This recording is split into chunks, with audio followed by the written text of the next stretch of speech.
I said on the group yesterday that I'm hoping to inspire some hope into you guys, but I think half my job is already done this morning because, man, I feel energized after that time of worshiping. Thank you, Mike and Sharon, for leading us. Thank you, Darren, for praying loud, bold, and strong prayers. And it's just so wonderful, man. Like I often wonder if our hopelessness as a community is because we actually are not really plugging into the source of hope. You know what I mean? It's like we unplug ourselves and expect us to be full of hope. And the last time I checked, my God is a God of hope. He really is a God of hope. On Friday, I was driving to fetch my daughter from school, and my son from school. Fetching my son from school, but my daughter was on my mind because I was thinking her age right now, where was I? So her age, it was January 1988 was when I was at.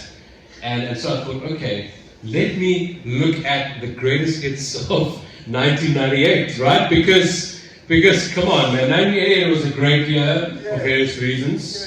Those of us who were alive back then, which is most of us, actually. Yes, because our kids are not here. Sorry, Ruben, you don't quite fall, under that category. But so some of the top hits of 1988, Belinda Carlisle, "I Get Weak." Remember that song? Okay. What about Shattered Dreams? Yeah, Shattered Dreams, Shattered Dreams. Yeah. But the best one for me is, this is probably the most well-known song of the 80s. But what's funny for me is that there's been a lot of memes about this artist, especially during election season, right?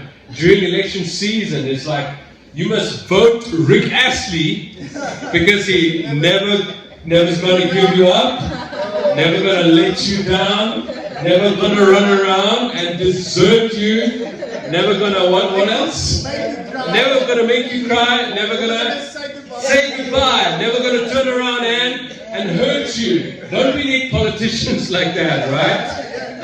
But actually, it's also such a catchy tune. What I've found funny over the years is when you look at Rick Astley, like it's almost like his voice does not match his, like he's more like a small little guy like me. I'm not a very big guy, but his voice is like, we're gonna get you,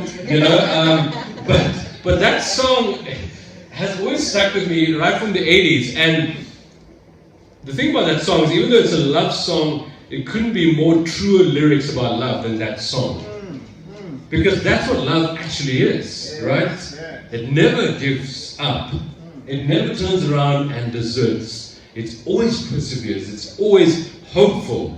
And that's where we're landing today in 1 Corinthians 13:7. We spent a couple of months just talking about what love is. And I'm hoping that even if you look at what love is, you're seeing that this is what we ought to be embodying as those who know the God of love. Because what more could we be than this? Because this is what makes us alive, and this is what changes the world, right? And so, 1 Corinthians 13:7, as we end off our series, is this: love never gives up. Yeah? It never loses faith. It is what? Always hopeful. Hey? It's always hopeful and endures through every circumstance, not through some circumstances. It endures through every circumstance. So thank you, Rick Astley, for writing a love song that is similar to what the scriptures say about love. So why is love so hopeful? I've just been watching how the world's been responding to Charlie Kirk's assassination or his murder. And there's a lot of voices out there, but actually what saddens me is there's not a lot of voices that are trying to bring people together. There's not a lot of voices that are trying to inspire hope. There's not a lot of voices that are trying to share common ground. The voices, most of them, are just continuing to throw stones at each other, continuing to throw rockets at each other. And I'm like, when are we going to learn, right? In fact, I think the Christian church should be the people who actually using this tragic loss to actually inspire hope to people and not continue to hate on people. Because I kind of think the opposite of hope is hate. You know, because when you walk away from something good and true and beautiful, you're actually saying, I hate it, or I hate you. Whereas God is saying, no, I never walk away. This is who I am, because God is love, and so everything embodied in this text is who God is. And so God is hopeful. He's hopeful of anyone, right? Because he knows that things can turn around. And so even tonight, even with the memorial, like half of me wants to watch the funeral, half of me doesn't want to watch. Because I want to watch it because I want to honor this man and his legacy. But if they're going to use that as a platform to keep throwing stones at people, I'm like, I don't know if I want to watch it, because that's not Jesus. And as Christians, we should know better. You know, we should really know better. So this whole notion of hope, like, what is it tied to? And I think hope is really tied to meaning. That's what I've discovered in my journey of faith. Next slide, bro. It's really tied to meaning, because when you lose meaning in life, when you really feel like you have no more purpose, when you really see no more value in who you are and value in the world, like you end up very, very hopeless. You end up cynical, you know. And we are actually we are meant to be people of meaning, because that's how God has created us.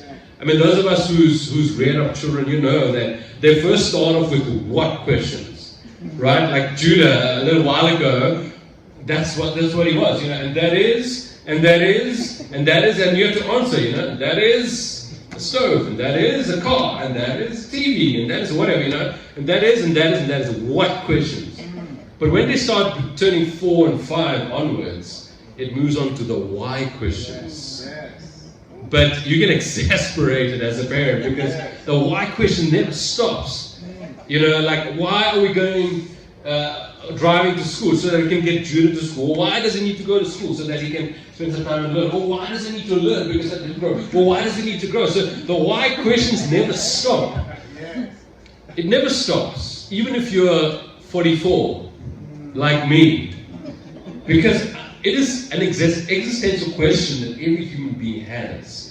As soon as you lose the meaning in life, the why of what you do, then you become cynical and purposeless, right? I mean, you know, yesterday we spent some time with a gifted child and all the lovely children there, and it was actually the first time where I got to spend time with Blanche and Lanelle with the children, right? And now I see the why of what they do. Now I see why there's meaning to what they do, because doing this thing is hard. You know, the challenges of kids of age groups to financial challenges and all kinds of stuff. But the why is because of these children, because these children need love, because their parents have abandoned them, right? And so in all of our circumstances, as soon as you lose the why of what you're doing, as soon as you lose meaning, you end up becoming hopeless and cynical. But then why do we stop asking the why questions? Because often we stop asking the why questions, because meaning for me is tied to these two things: purpose, value, and significance, right? And I think often living in the world where you've grown up hurt, you've grown up as someone who people have, you know, really distorted God's image in you. You know, you've been hurt maybe betrayed by friends at school, maybe you've been hurt by a spouse, maybe you've been hurt by different people. You start seeing yourself as less and less. Like, you start seeing yourself as of no value to God or anyone else. In fact, you become full of despair. That's what the opposite of hope is, right? The opposite of hope is despair. You know why? Because you feel like, well, my life is pointless, and therefore there's no point to me even living. There's no point to me even existing, because somehow I can't add value to this world. You see, if there's no meaning to your life, you become like someone who's full of despair, and you become hopeless. Hopeless. You see, many of us soldier on, we plow through hard times, not necessarily because the circumstances are changing, but because we see meaning in what we do, right? Yeah? You know that instinctively that is true. I mean, chatting, Linda, before the service about your daughter who used to be a heroin addict, right? And in between heroin, what is she having? Cocaine, right? So in between the heroin, she was having cocaine. To get to the next one. To get to the next one, right? But today, she's no longer an addict, and she's married, and she's got 2 kids, right? But the point is, you as the mother did not give up, right? You never gave up. You persevered. Why? Because you saw meaning and value in your daughter. Because, in a sense, she came from you, right? And you know the meaning and value of her life. And so you were willing to persevere and to fight for her up until she saw change, up until she was delivered, right? The thing is, if we're waiting for our circumstances to change, if we're waiting for our government to change, we will always end up being hopeless people. We will always end up being people full of despair. It's like, well, I'll have hope until the economy changes, right? Or I'll have hope until my husband or my wife changes. Or I'll have hope until I have a better bank balance at the end of every month. Man, if you're waiting for those things to change, you will never be full of hope. You will always be despairing. Always, always, always. Because hope is not tied to your circumstances, man. It's tied to how you see yourself and how God sees you. Because if you see yourself as someone who's deeply loved, as someone who God was willing to come and die for, as someone who continues to see value and worth in you, man, you will be full of hope. You know why? Because you know who you are and you know what you can bring to the world. People who know what they can bring to the world, I've never met anyone like that who is hopeless, who is despairing. You know, generally the ones who are despairing and the cynics are the ones who they themselves are actually not adding value to someone's life. They're not bringing a smile to someone's face. They're not helping the hungry. They're not lifting up the broken. You know, they're not loving. They're the ones who are generally cynical, waiting in a bunker, waiting for Christ's second return. You know, I mean, for goodness sake, like, sure, we all want Christ to return, don't we? But if you're that kind of person who's you're just hoping for that day, but between this day and that day you're doing nothing, how is your faith attractive to anyone around you, you know? I mean, there's been stuff going around the internet. Apparently the rapture is happening in 2 days' time, September 23rd. You know, that's, oh my goodness. I'm like, okay, if it happens, great, but if it doesn't, I'm not banging my hopes on that. I'm putting my hope on what Christ has put in me and the role I have to play in the world. Because when I keep on doing that faithfully and consistently, my life is full of hope. Because ultimately the things around us change, you know. Because everything is in seasons, like we know. Like Ecclesiastes says, everything is in seasons. And so if something is hopeless at one point in time, doesn't mean it's going to stay like that forever. Right? So whether it happens on Tuesday or not, I don't know. Okay. But somehow within me, I think we'll still be here next Sunday. Because, man, but here's how Jesus did it. Now, let's look at how Jesus did it. Because if there's anyone who had reason to be full of despair, especially in his darkest moments, I mean, not just those last 24 hours before his crucifixion, I mean, not just the week leading up to the crucifixion, but, man, for his entire public ministry, for 3.5 years, Jesus had enemies. He had enemies, you know. You think someone like Charlie Kirk has enemies? Jesus had even more enemies. And they wanted him dead. At every turn, every corner, wherever he went, there was someone to accuse him. There was someone to bring false witness against him. There was someone to take his words and twist it to mean something else which he didn't intend to mean in the first place. I mean, Jesus had enemies. Jesus didn't just have enemies amongst people.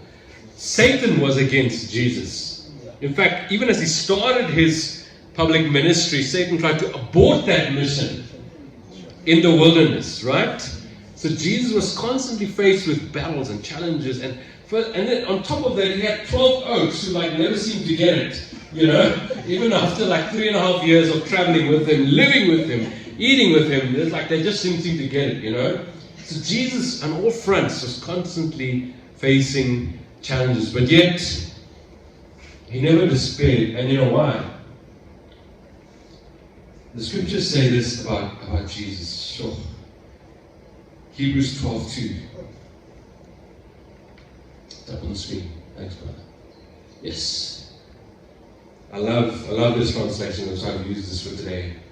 It says for us, keep your eyes on Jesus, who both began and finished the race we're in, right? Not the race that he was on. He both began and finished the race that we're in. Study how he did it, right? Study how Jesus did it. And then he tells us, because he never lost sight of where he was headed. Now, I just want to pause here, because some scholars, some preachers would say, well, he knew where he was headed. His mission was the cross, was the cross, was the cross. That was his focus. I think the scriptures would say otherwise, because he never lost sight of where he was headed, right? So where was he headed? He was headed to that exhilarating finish in and with God. Right? So he could put up with anything along the way, like what? Like cross, like shame, like whatever.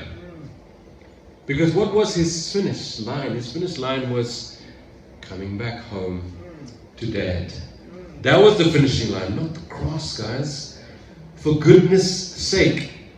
No wonder we are such dour and sour people. Because Jesus, even some translations say, for the joy that was set before him, he endured the cross.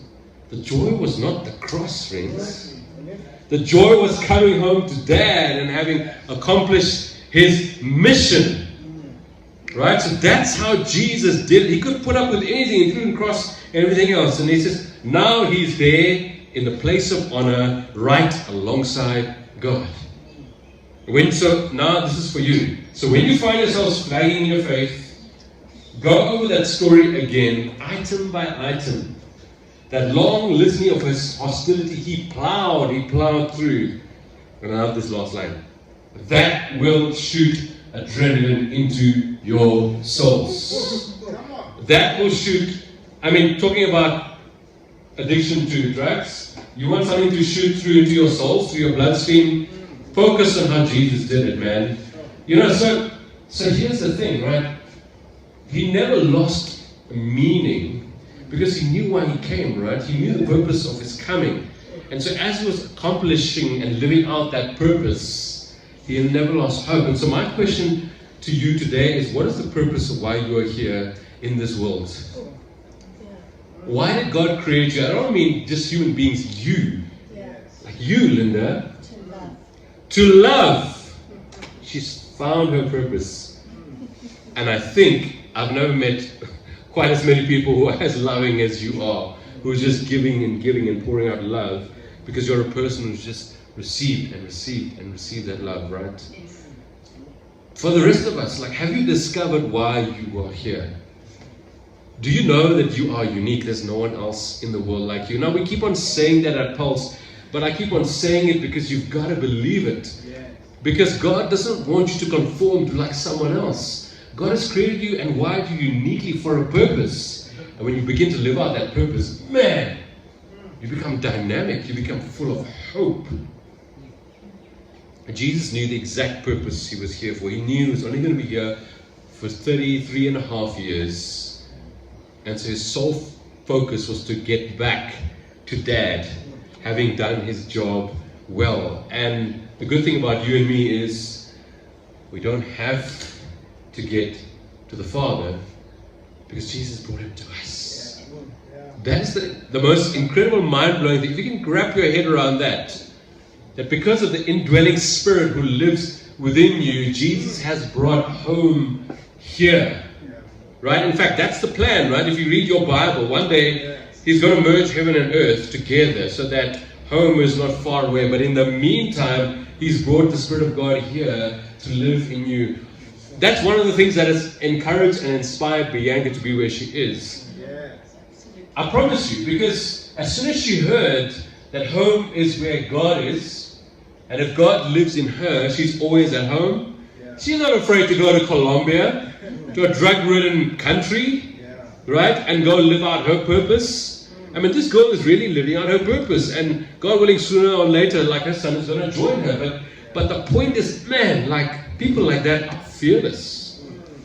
They're not afraid. They're full of hope because they're living out God's intended purposes for their lives. And so, my question is, have you discovered that? Have you discovered it?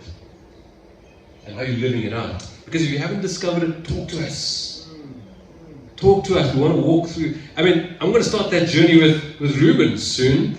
Basically just discovering his essence and why God has made him, Reuben, so that Reuben can begin to live out why God made him. Because that's a problem, right? We're always trying to live out someone else's story, someone else's journey, trying to do what someone else is good at, and all of that. And we end up so despondent because like comparison really steals our joy, you know? So do you know why you are here? So hope, this is how I define it. It is a positive projection of the future.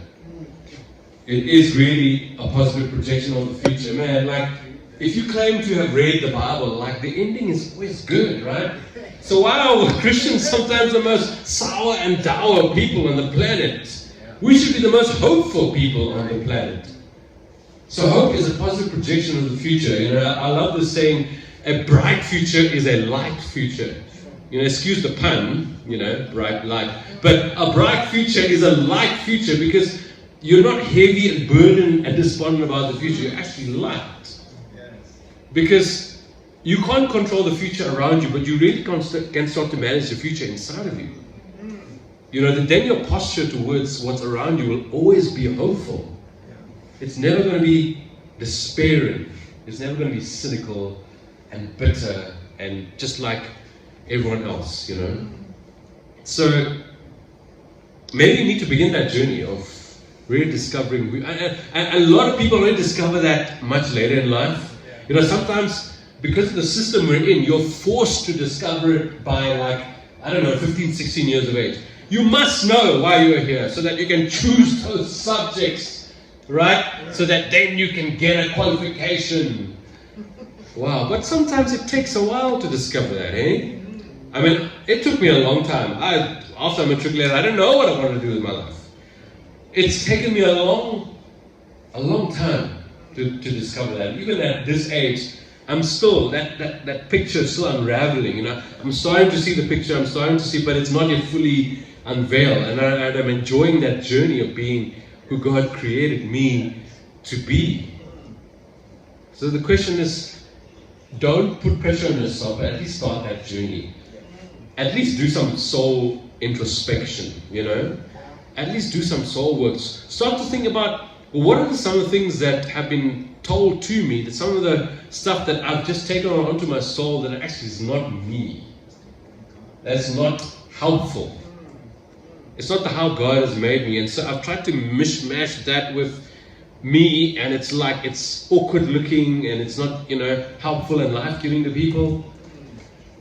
Man, Jesus was unique. There was no one else like him, and he's also made you unique, and so there's no one else like you. You better start believing that, eh? You really better start believing that. And so as we close, Colossians 1:26-27 says this. Once again, I'm using the message because I love how Eugene Peterson just brings out the essence of what some of the scripture says. He says, there's been a mystery that the world's been trying to figure out, right? And he says, this mystery has been kept in the dark for a long time, but now it's out in the open. God wanted everyone, not just Jews, God wanted everyone to know this rich and glorious secret inside out, regardless of their background, regardless of their religious standing. The mystery in a nutshell is just this: Christ is in you. That statement is so powerful that even if I whisper it, it has power. I don't need to shout it. Christ is in you. Wow. So therefore you can look forward to sharing in God's glory. It's that simple. That's the substance of our message. Christ is in you. And therefore you can look forward to sharing in God's glory. And by the way, you've already started sharing in God's glory. Right? As soon as you surrendered your heart and your life to Christ, you've already begun sharing that. I love how C.S. Lewis describes glory, man. Like, that guy, the way he describes stuff, it really makes me understand things, you know. And he said glory is almost like two things. Glory is validation and affirmation. Right? Glory is someone or something of much higher stature or being than you, who looks at you and goes, man, you are glorious. You're beautiful. You're loved. Isn't that what God did for us through Christ? Isn't that what he did for us? So that's one side of glory. But the other side of glory, C.S. Lewis says, it's not just seeing beauty, but being absorbed into it. Whew. Isn't that what God does for us? You know, man, the scriptures say, man, the psalmists say that God, when he made man, he crowned us with glory and honor. And so if that has been lost along the way, Jesus came to bring that back to us. You see, these are the kind of people who know that Christ is in them. They are full of God's glory, and they're the ones who bring hope and joy to the world. They're really, sure, they turn the world upside down. They live with joy and freedom. Nothing constrains them. For they know that even death is just like a promotion. Death is like stepping through a doorway into something more glorious. These are the people who are hopeful, because they know that one day the King is coming. And once the King is not yet come, we are meant to occupy, right? And we are meant to be the bearers of hope in the world. Man, if you can bring hope to one person, just one person, whew, that does something to you. Promise, start with one person, eh? Start with the person who's closest to you, like maybe your spouse or your child or your colleague that you see at work. That's how God has designed us, right? There's this one guy at the Romans there by Clearwater Mall, and he's an old guy. I actually haven't seen him in a long time as a Christian.